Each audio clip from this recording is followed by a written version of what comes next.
Giannis said something that the Jazz are the best team in the West. Right. I agree with them right now. Do you? Yes.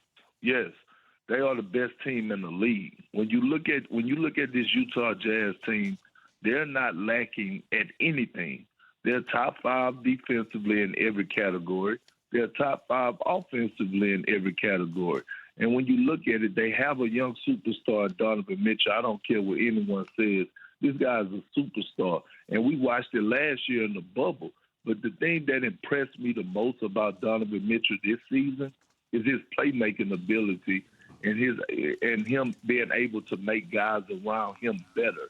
And when I say that, KG used to always say, superstars take that next leap when they can make guys around them better. And we're watching Donovan Mitchell do that. The Jazz have shooting. They have Joe Ingles. They have Bogdanovich. They have Royce O'Neal, to me, who's an underrated player. They have a 6th Man of the Year candidate who's leading the league in bench scoring in Jordan Clarkson. And then you have 2 defensive anchors that can anchor the middle. You start off with a Defensive Player of the Year guy in Rudy Gobert who comes in and sets the tone. When he goes out, they come in with Derek Favors. And that's not a huge drop-off because Derek Favors has been playing phenomenal basketball this year.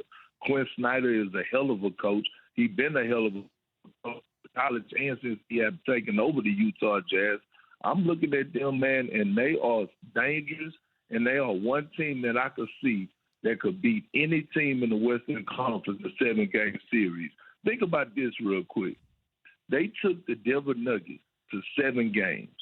Jamal Murray had an out-of-body experience. I mean, he played outside his mind, 50-point games.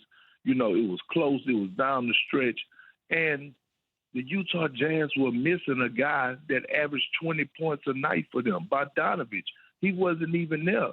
And so when I'm looking at it, I'm like, if they had Bogdanovich, they would have beat the Denver Nuggets. The Denver Nuggets went on to go to the Western Conference Finals where they didn't have enough to battle the Lakers, obviously. But if it was the Utah Jazz, I think we would have saw a different story. Perk, last thing for you. Where do you think Blake Griffin and Andre Drummond land? Here's the thing about Blake Griffin. He's not that athletic Blake Griffin no more that we used to see in Lob City where he didn't put me on the post, okay? We all know that Blake Griffin has been dealing with injuries, and he's a ball stopper. So with Blake Griffin, I don't see any teams really pursuing him in the trade market. I don't see teams giving up a lot or giving up really much anything to acquire Blake Griffin, but I do see the Pistons buying him out, and maybe he hit the free agent market and teams take him on for the vet minimum. I could see some contenders taking him on, but it won't be as a starter. It would be a guy coming in as a role player. So when I look at Blake Griffin's situation, it's completely different than Andre Drummond. A lot of teams could use Andre Drummond right now that's contenders. You're looking at the Brooklyn Nets. He will be a great addition to them, especially with them losing Jared Allen. He will be a great addition to the Boston Celtics to anchor the defense. He will be a great addition to the Toronto Raptors, who I believe will make the playoffs, and the only thing that they're missing is an anchor and a defensive center like Andre Drummond. Here's the thing with Andre Drummond. Whatever team he goes to, he has to play his role as being a big man.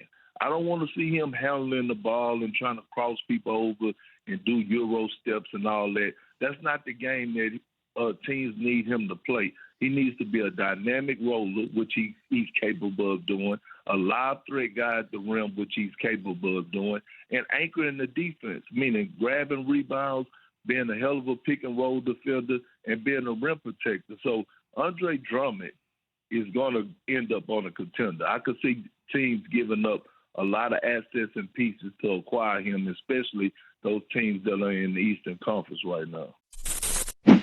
Thanks for watching ESPN on YouTube. For live streaming sports and premium content, subscribe to ESPN Plus right now.